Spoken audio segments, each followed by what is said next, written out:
A second wave of political unrest in Eswatini intensified on Thursday as protesting public transport workers burned down the Manzini Police Post.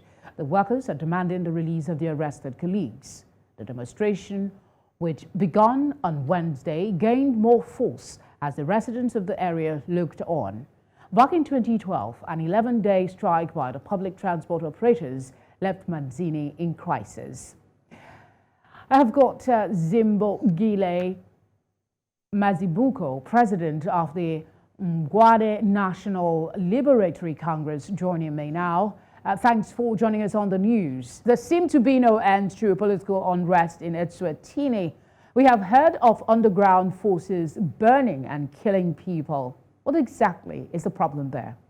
Very angry forces as a result, which come as a result of violence that was inflicted by the king on the sources after they demanded democracy from all the 59 constituencies in the country.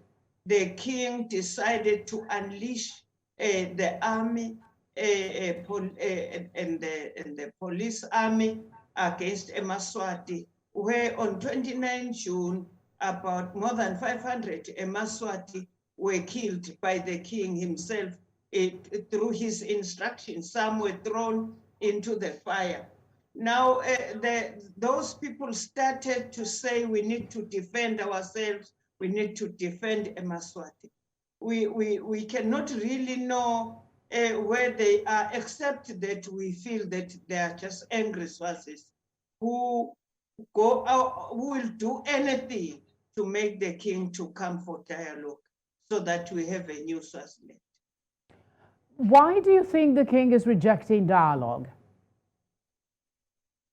He has a lot to lose.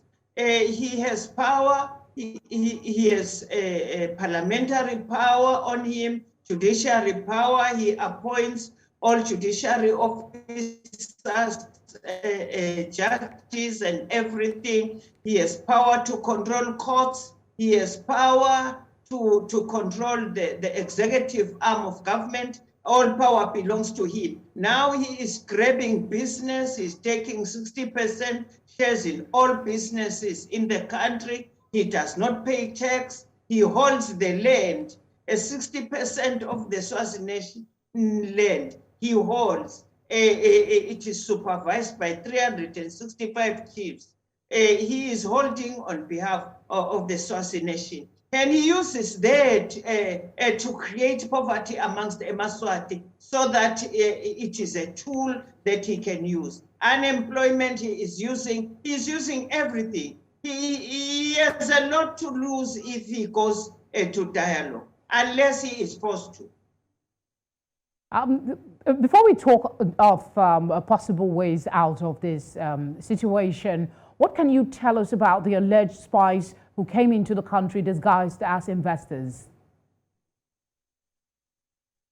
We as including other political parties, we are planning mass mobilization and so that we do the Sri Lanka situation against him. What gives us hope is that people have lost hope in him. He has lost credibility. Eswatini, they once were loyal, they believed he was a god. But recently, he has lost all that goodwill, which his father did before. When he abrogated the constitution in 1973 and took all power to himself.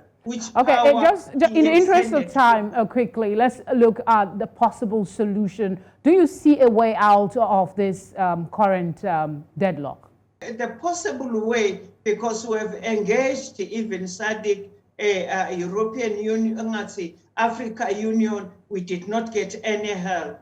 It is for Eswatini to enmass masses and masses to bring the country into a standstill.